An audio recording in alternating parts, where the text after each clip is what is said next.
Goal post इसलिए बदलते हो कि आपकी क्लैरिटी नहीं थी, आपने कोई सैंपल के तौर पे आपने कोई प्रोजेक्ट नहीं चलाया था और आपने इसके प्रोज एंड कॉन्स पे डिस्कशन नहीं की थी। ये थोप दिया आपने जब मुल्क गरीब था, जब भारत गरीब था।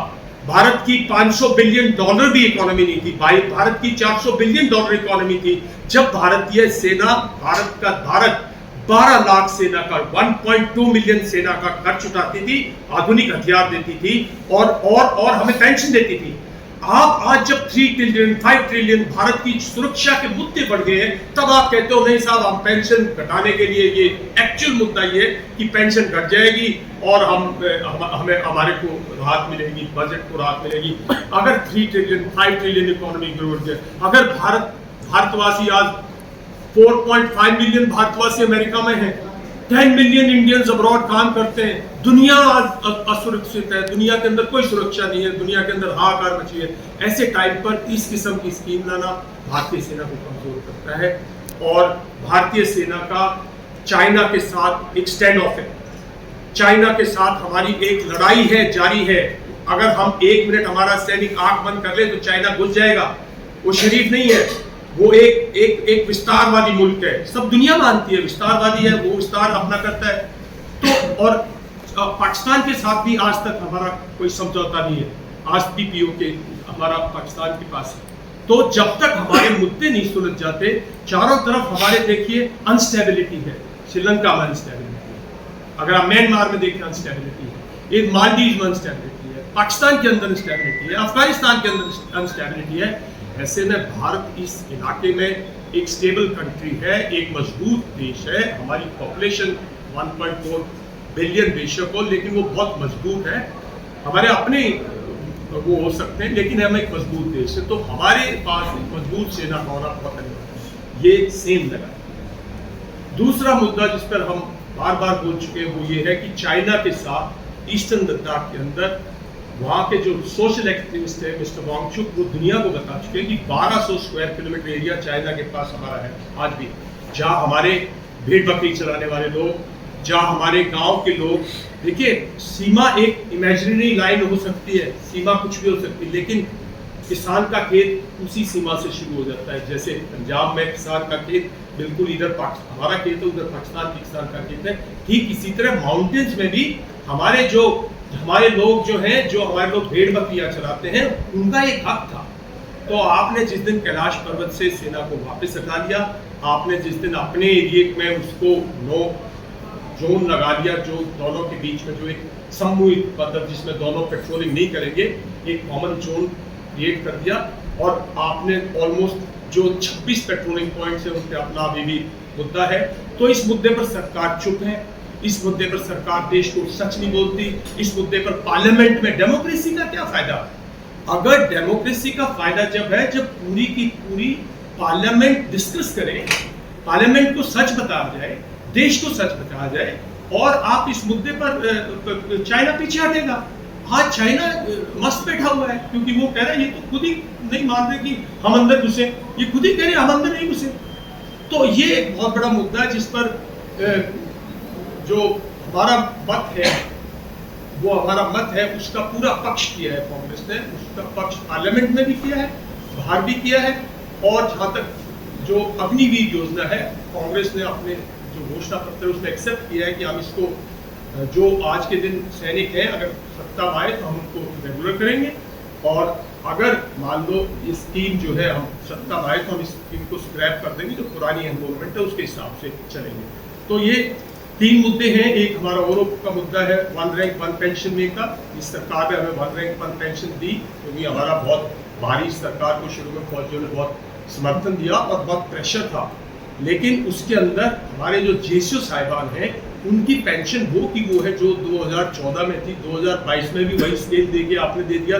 साहब 2014 से 2022 महंगाई कहाँ गई है? तो मतलब इस किस्म की चीज़ें जब सरकार करती है, अधूरे काम करती है, हमारे अंदर उससे रोष पैदा होता है। तो इन मुद्दों पर कांग्रेस हमारे साथ है, हम कांग्रेस के समर्थन में हैं। और बहुत, मैं जहाँ भी गया हूँ, मैं राजस्थान में भी गया हूँ, हरियाणा में भी ट्रेवल करता हूँ, हमारे एक्स सर्विसमैन भारी मात्रा में आज जो है इन मुद्दों पर कांग्रेस के खिलाफ है, मतलब इस सरकार के खिलाफ है और कांग्रेस के खिलाफ है। आपके सवाल है तो आप सवाल पूछें। तो बहुत से लोग जाते हैं आर्मी में, तो आपको लगता है कि अग्निवीर का मुद्दा जिस तरह से कांग्रेस ने राहुल गांधी ने उठाया, तो आपको लगता है कि इसका असर देखने को मिलेगा और यूथ में नाराजगी रियल में है या आप कांग्रेस को सपोर्ट कर रहे हैं? देखिए यूथ में नाराजगी बिल्कुल। अग्निवीर के लिए मैं आपको स्पेशली बताता हूँ। देखिए मैं गांव से चला हूँ, मेरे फादर भी गांव से जवान चले थे।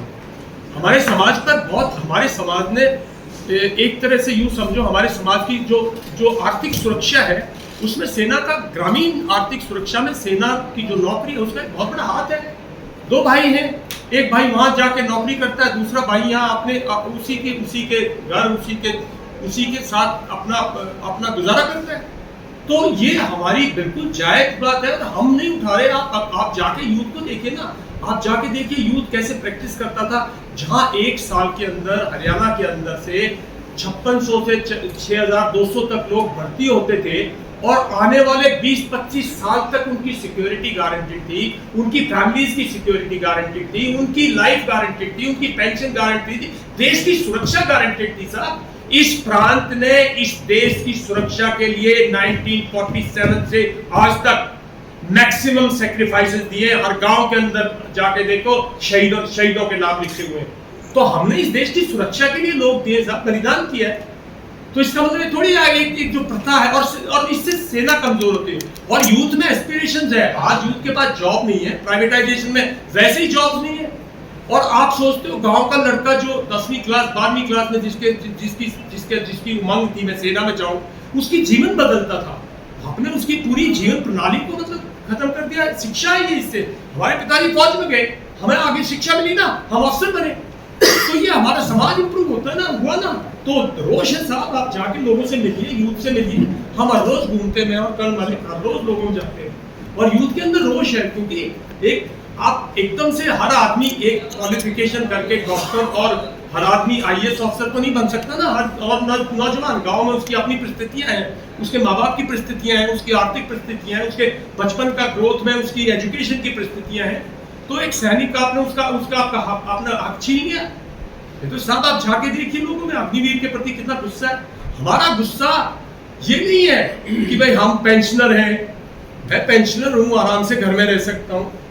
हमें तो बिल्कुल कोई, हमारे फौजी भाई हैं जो सोचते हैं मेरे को क्या लेना देना।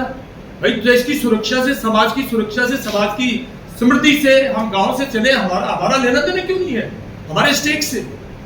अगर हमने जिंदगी जी ली, आज पेंशन पे रह रहे, तो हमारी अगली पीढ़ी के लिए हमारे स्टेक से भाई, तभी तो भारत आगे बढ़ेगा, तभी देश आगे बढ़ेगा। ग्रामीण भारत का एक अपनी अहमियत है। गांधी जी ने कहा था ना, इस देश की आजादी पॉसिबल नहीं है जब तक ग्रामीण भारत इस देश की आजादी के लिए लड़ाई लड़ेगा। और तभी उन्होंने अपना सब कुछ त्याग के एक धोती पहन के गांव-गांव जाकर प्रचार किया, तभी भारत को आजादी मिली है।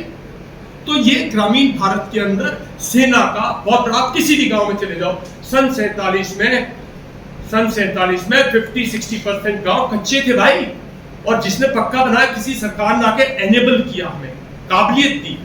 फौज में गए, पुलिस में गए, लोग नौकरियों में गए, जगह जगह डिपार्टमेंट्स खुले, हमें क्षमता मिली। सेना में यूथ जब जाता है, उसके परिवार को क्षमता मिलती है, उसके भाई को क्षमता मिलती है, उसके भाई के बच्चों को क्षमता मिलती है, वो दुनिया में देखता है।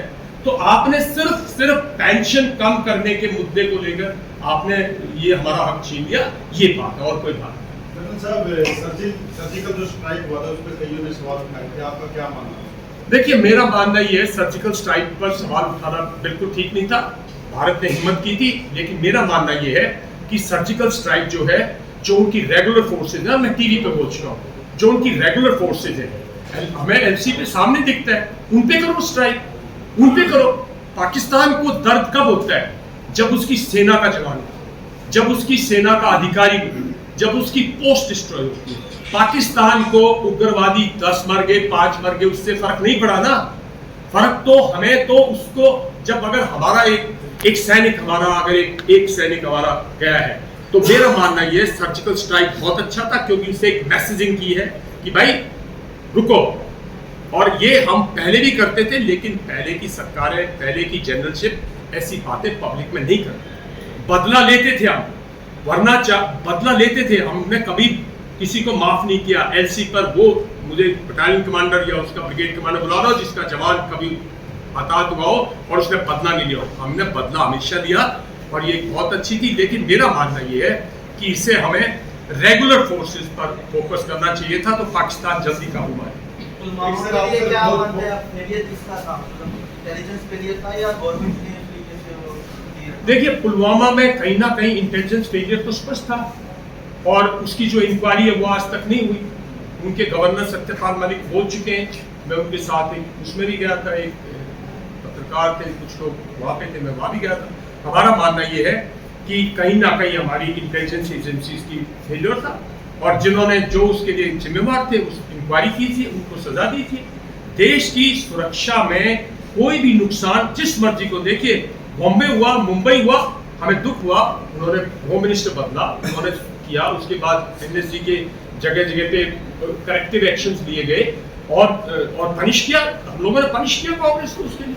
जो देश की सुरक्षा में जहाँ कहीं भी चेन रखती है और अगर आप उस पर कार्रवाई नहीं करते, सिर्फ उसको कवर कर देते हैं कि हमने क्या किया, हम तो करेंगे भाई। मैंने बोला आपके पास दुनिया की सबसे ट्रेंड, सबसे मजबूत सेना है देश के पास, इसमें कोई शक नहीं होना चाहिए। लेकिन और आज से नहीं है, 1962 से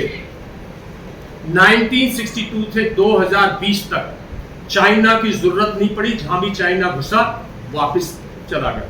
नथुला में 1967 में उसने दोबारा कोशिश की थी, हमारे जवानों ने उनकी लाशें बिछा दी थी 1967 में। 1986-87 में उन्होंने नॉर्थ ईस्ट में उन्होंने एक हादसा किया था, हमारी सेना ने उसको पीछे से घेर लिया था, 3 साल तक वार्ता चली।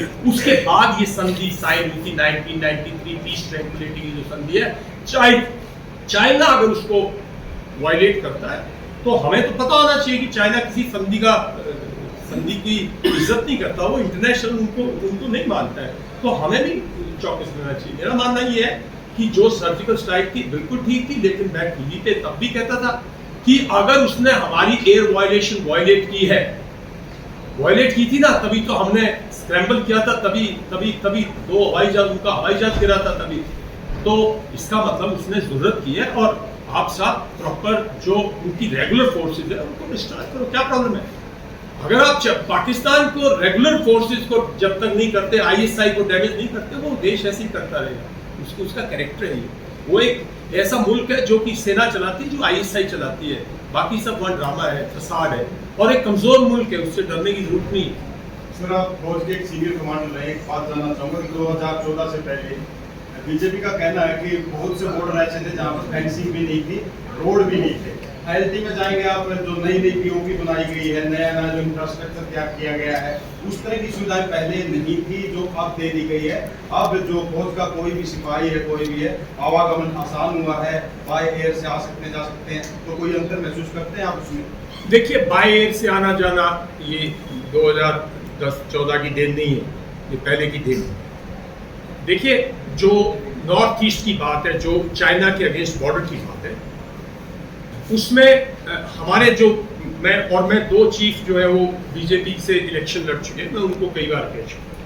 इस पर सेना का बहुत बड़ा हाथ था कि भाई हम कितना डेवलप करें, कितना नहीं। मैं आपको समझाना चाहता हूँ जो आम आदमी नहीं समझता।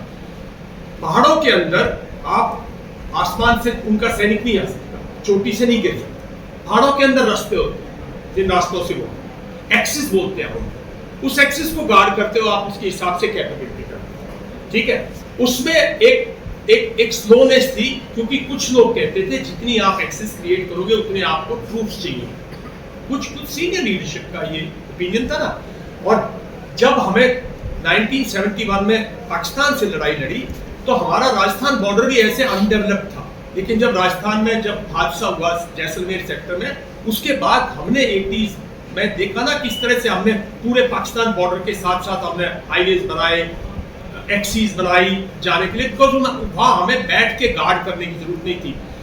चाइना के अगेंस्ट हर टाइम हमें बैठ कर गार्ड करने की जरूरत थी। तो एक बात आप मानेंगे कि कुछ इसमें जरूर इससे हमें देना चाहिए, टेक्नोलॉजी इंप्रूवमेंट को, फाइनेंशियल कैपेबिलिटी इंप्रूवमेंट को, खासकर टेक्नोलॉजी को। आज जो सड़क बनती है ना, अगर आज आप सड़क बनाते हो तो 2 दिन में आप उतनी सड़क बनाते हो, क्योंकि आपके पास टूल्स एंड मशीनरी बेटर है। जो मशीनरीज एंड टूल्स आई, मुहिम हमेशा से थी नॉर्थ ईस्ट में एसेंशियल। आखिर हमने तो लेह लद्दाख में कैसे जाने लगे, वरना वो भी तो हमारे लिए फॉरबिडन एरिया था। भाजपा अग्निवीर को अच्छा बताती है, कांग्रेस बुरा बताती है, जनता कंफ्यूजन है, किसकी बात है? देखिए, आप ना भाजपा की मानो ना कांग्रेस की मानो, क्योंकि वो रोजी रोटी का मामला है, वोट उनके लिए बहुत जरूरी है, वो अपनी प्रचार कर रहे। आप हम लोग जो बात करें उसका जाके अध्ययन कर लो। आप मुझे बताओ, कोई आपने बड़ा नेता देखा है पार्लियामेंट का जिसका ड्राइवर 4 साल से कम हो जिसकी नौकरी देखा है? आप बताइए। और आप कहते हो ये 4 साल के अंदर ये हमारा टैंक चलाएगा, ये हमारी ये डिफेंस गन चलाएगा लड़का, ये हमारा लड़का जो है हमारी आर्टिलरी गन को करेगा, ये लड़का हमारा जो हवाई जहाज उतर रहा है उसकी एकदम से रिपेयर करेगा, उसकी चेकिंग करेगा। आप मानते हो ये बात? आप लोग भी तो सोचो ना, लड़ाई एक बहुत कौशल, it's a highest profession, eyes पे इशारे पे जवान एक दूसरे को समझते हैं। ये इंटीग्रेशन आ सकती है। ये अग्निवीर किसके इशारे के ऊपर हुआ, आप क्या करें? फौज ने तो मांग ली, चीफ ने बोला, अरे हमारे चीफ ने बोला कि मैंने तो नहीं मांगा था, जनरल रावत ने अपनी किताब में लिखा था, वो किताब ही चली गई, वो चैप्टर ही चला गया, वो चैप्टर ही चला गया साहब। तो फौज ने तो नहीं मांगा ना। अगर फौज कुछ भी चीज मांगती है तो पहले फौज दो आज के दिन बेड़े हैं, समुद्री बेड़े, दोनों कांग्रेस की देन है। देश के अंदर 9 फाइटर पायलट से 36 रफेल को छोड़ के सारे कांग्रेस की देन है। अरे कांग्रेस की नहीं, वो गुजरात साहब की भी देन है, वाजपेयी साहब की भी कुछ देन है। तो ये नहीं है कि 2014 के बाद सब कुछ हुआ है, ये एक ड्रामा है, फसाद है, देश को कंफ्यूज करने के लिए। बंद हुई है वो बीजेपी सरकार ने हुई है या कांग्रेस सरकार? बीजेपी सरकार ने 99-2000 के अंदर की है, पूछ लीजिए, कांग्रेस ने नहीं की। अर्ध सैनिक बलों की पेंशन कांग्रेस ने बंद नहीं की, वो 99-2000 का 2001 का है। आप किसी भी बीएसएफ सीआरपीएफ वाले से बुला के पूछिए, कांग्रेस सरकार ने अर्ध सैनिक बलों की पेंशन बंद नहीं की।